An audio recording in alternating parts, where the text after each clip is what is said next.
Veterinary അഡ്മിഷന് north സൈഡിലേക്ക് നമ്മൾ അഡ്മിഷൻ നോക്കുമ്പം പേരൻസിനെ പ്രത്യേകിച്ചും ഒന്ന് പിന്നിലേക്ക് വലിക്കുന്ന ഒരു കാര്യമാണ്.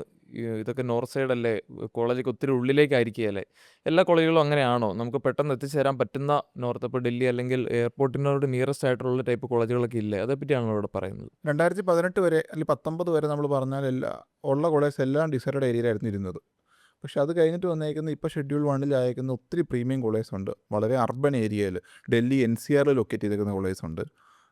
സോ അതൊരു ഇപ്പോൾ ഒരു ബുദ്ധിമുട്ടേ അല്ല എന്ന് പറയാം. ഡിസൈഡഡ് ഏരിയയിലല്ലാത്ത നല്ല പ്രീമിയം കോളേജ്, ക്വാളിറ്റിയുള്ള കോളേജുകൾ ഇപ്പം ഒത്തിരി അവൈലബിൾ ആണ്.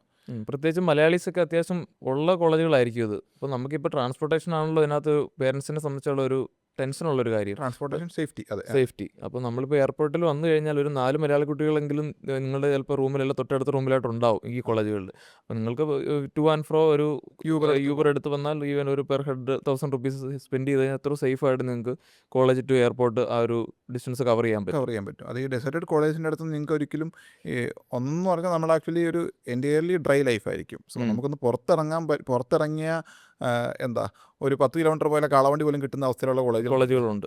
അതെ. അതേ സമയത്ത് നമുക്ക് കോളേജിൽ നിന്ന് നമുക്കൊരു 1000 രൂപ ഉണ്ടെങ്കിൽ എയർപോർട്ടിൽ യൂബർ വിളിച്ച് വരാൻ പറ്റുന്ന രീതിയിലുള്ള കോളേജുകളും ഉണ്ട്. ഇപ്പോൾ എൻ്റെ ഒരു കോളേജിൽ തന്നെ ഒരു 4-5 മലയാളികളായിരിക്കും ചില ഇങ്ങനത്തെ റിമോട്ടായിട്ടുള്ള കോളേജുകളുള്ളത്. സോ അങ്ങനെയുള്ള പോയി പെടുന്ന പ്രത്യേകിച്ച് പെൺകുട്ടികളല്ല ആൺകുട്ടികൾക്ക് നോർത്തിൽ അത്ര സേഫ് ഒന്നുമല്ല.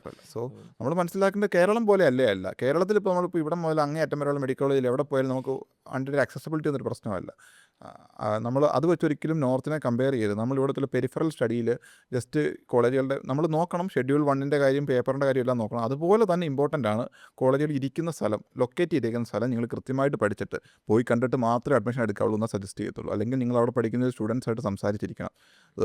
നിങ്ങൾക്ക് ഏറ്റവും റീച്ചബിളായ കോളേജിൽ ബെസ്റ്റ് നോക്കുന്നതിൻ്റെ കൂട്ടത്തിൽ അതൊരു ക്രൈറ്റീരിയ ആയിട്ട് വെക്കേണ്ട കാര്യമാണ്. ഏറ്റവും റീച്ചബിളായ ഒരു കാരണം. അല്ലെങ്കിൽ നിങ്ങളൊരു ടാക്സി വിളിച്ച് 10,000 രൂപ ആയെങ്കിൽ നിങ്ങളൊരു 25 പ്രാവശ്യം ആക്ച്വലി വീട്ടിൽ പോകുമായിരിക്കും. അതിന് മാത്രമേ 2.5 ലക്ഷം രൂപ. അതെ. സോ നമ്മുടെ ഒരു 50,000 രൂപ കുറച്ച് കിട്ടാൻ വേണ്ടി ഒരിക്കലും നമ്മൾ പോയിട്ട് നമ്മുടെ ലൈഫിൻ്റെ ക്വാളിറ്റി കളയുന്ന രീതിയിലുള്ള കോളേജിൽ പോയി ചെയ്യാൻ സേഫ്റ്റി ആണല്ലോ ആഫ്റ്റർ ഓൾ ഏറ്റവും ഇമ്പോർട്ടൻറ്റ്. അതെ. നമ്മൾ ചെറിയ പൈസ ഡിഫറൻസ് നോക്കി ഇങ്ങനെ ഓരോ റിമോട്ടായിട്ടുള്ള കോളേജുകൾ പോയി പഠിക്കുമ്പോൾ ഒരുപാട് പ്രശ്നങ്ങൾ പഠിക്കേണ്ട അവസ്ഥ ഉണ്ടായിരുന്നു. പക്ഷേ ആ അവസ്ഥയൊക്കെ മാറി ഏറ്റവും best college schedule 1 college urban ഏരിയയിൽ അവൈലബിൾ ആണ്. സോ എന്തെങ്കിലും ഡൗട്ട്സ് ഉണ്ടെങ്കിൽ വെറ്റിനറി അഡ്മിഷനായിട്ട് ബന്ധപ്പെട്ട് നീറ്റ് ക്വാളിഫൈഡ് ആയി നിങ്ങൾക്ക് എന്തെങ്കിലും ഡൗട്ട്സ് ഉണ്ടെങ്കിൽ feel free to contact us. Thank U.